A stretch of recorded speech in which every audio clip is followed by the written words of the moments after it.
today I had a message put on my heart, and so I feel the need to relay it. This morning, I was going through all of the social media platforms that I have accounts for, and on every single platform, there were just video after video after video of wedding stuff of all kinds. Just videos of people's weddings, videos of wedding ideas, videos of wedding tips, videos of how people felt before they got married versus after they got married, videos of interviews that people had done about how they had met their spouses. And then there were also videos of wives preparing food for their husbands for the day before they left for work. And I made the mistake of looking in the comments at some of these videos. And y'all, when I tell you that there is such a divide among men and women on how they perceive these videos, I cannot explain it to you. One video I saw was a woman who gets up at 3:30 in the morning to fix food for her husband for the day. And they live in like an RV situation or like a camper situation. And she leaves the camper to go out to the truck to bring in the ice chest and brings it back into the camper, wipes it out, and actually cooks her husband's food from scratch, packages it all up, sets his clothes out for him, and then sees him off to work. And she has to get up that early because he leaves for work early in the morning.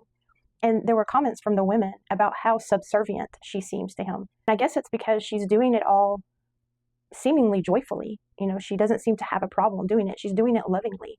And somehow in the women's minds, in the comments, that seemed subservient, or the comments were that the husband has found himself a servant. But the men's comments were, now that's a wife. So the men were seeing that as a loving act, and the women were seeing that as having a master, having to be someone's servant. Jesus calls us to serve one another and in marriage and to submit to each other. And so I found it interesting that this is just from the wife's point of view. And some of the comments were, well, what does he do for her? Well, number one, he's working. But we don't know what he does for her. But clearly he's doing enough in that relationship to make her want to get up out of her bed at 3:30 in the morning to clean out an ice chest and joyfully and willingly help him by giving him healthy food to eat during the day and making sure he has clean clothes to wear during the day and being his helpmate. And helpmate does not mean weak, does not mean being someone's servant. It means being helpful. And it is being helpful to make sure, and she even captioned it, that she cooks his food for him so that he does not have to eat out of a gas station all day. So she's giving him healthy food to eat. I was like, dang, that's a good lunch idea. I need to adopt that recipe. Like, I was getting recipe ideas off of this video. That's what I was thinking. And then I look in the comments and it's like, what a servant. Or cooking the food would be okay, but not laying out his clothes. My grandmother used to lay out my grandfather's clothes just because he got up so early in the mornings to go to work that he wasn't all there. and so it was so he didn't have to think about it. It would just all be laid out for him. So we don't know why she laid out his clothes for him, but clearly it made that relationship work, whatever works for them. And it showed a shot of her saying goodbye to him as he left for work. And they looked respectful to each other. Clearly that relationship looked respectful. But then I saw the next video of a woman cooking or fixing food for her husband for the day. And y'all, when I tell you in the comments were, I'm confused. Does she love him or does she hate him?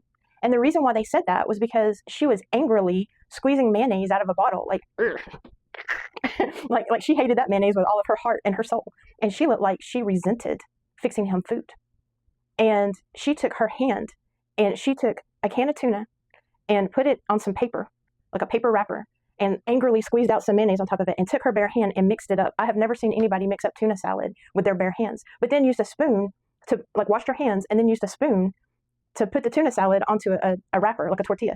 And I'm like, well, what's the difference? You just used your hand to mix the tuna. Why are you now using a spoon to put the tuna salad onto a tortilla? You know what I'm saying? So there was very much a difference in the attitude with which the women were fixing their husband's food. She then took some yogurt and put it in a dish, like a container, and tasted the yogurt and was like, ooh, that yogurt's nasty. Like, she didn't say anything, but that look on her face was like, that yogurt's nasty. And then was like, okay, and added some berries and some honey to it and went on about her day.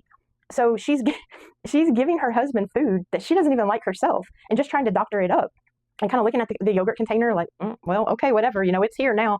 And that's why the comments were like, I'm confused. Does she love him or does she hate him? Because it didn't seem like a loving act. It seemed like she begrudgingly was like cooking and fixing his food for him and wasn't that happy about it. Like, just like, okay, I have to do this. This is what is expected of me, but it's not what I am agreeable to.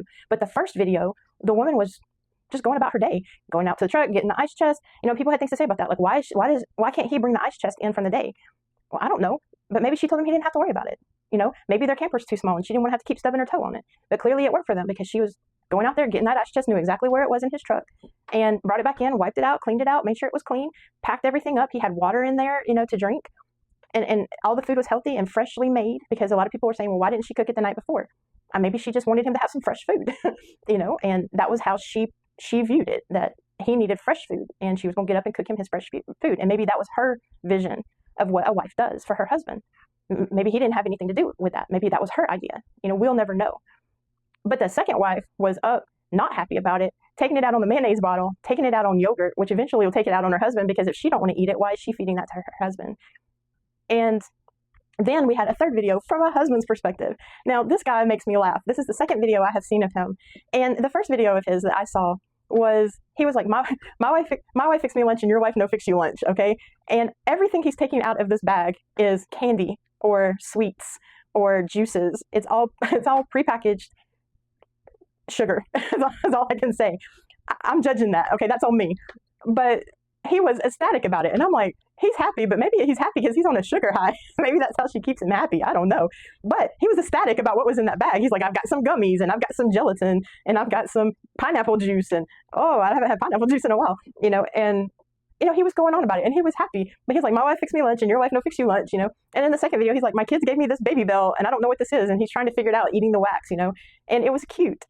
Would I say his wife fixed him lunch? Not by my standards. And one comment was that his wife fixed him a trick-or-treat bag, which I thought was funny, because I would agree with that. I don't think I ever saw a sandwich in there or anything with any kind of nutritional value in it whatsoever. But she tried, and whatever she did made him happy, and that's them. That's their relationship, That's what he wanted, And I think that the comments go to show you on social media that you're not going. It doesn't matter. It doesn't matter what the video is. People are not going to be happy either way. People are going to have their perceptions of what things are. But I would really, really implore the women especially to take a hard look at the first video, at what the men's comments generally were. And that is wife material. It's not a woman being subservient to a man. It's not being a servant to a man. It's being a helpmate to your husband. I live with a family member, not even my husband. Like, I'm not married. But I live with a family member, and I fix my family member their food for the day to take with them every day that they leave for work, because I care. Not because I think I'm their servant, and not because I'm subservient to them. If anything, they appreciate it, they respect it, and they understand that that is my act of love to them. So it's being a helpmate, which is what, in the Bible, Eve was to Adam. That was what she was designed to be. And that's what a wife is designed to be. And in marriage, a husband and a wife are designed, biblically speaking, to be submissive to each other and to serve each other and to get over this attitude of, well, I'm not going to serve you. It's exactly what marriage is. One of the videos that came across my Facebook this morning was footage of a wedding where they actually went through a foot washing of each other. The groom washed the bride's feet and the bride washed the groom's feet to symbolize how they would serve each other, just as Jesus washed the disciples' feet. Being married is not about pride. It is not about one person being higher than the other. And I would really caution each one of us to be against being prideful in our relationships, thinking that we're better than we are and that we're above serving our spouses, to men and women. And to be in prayer about that.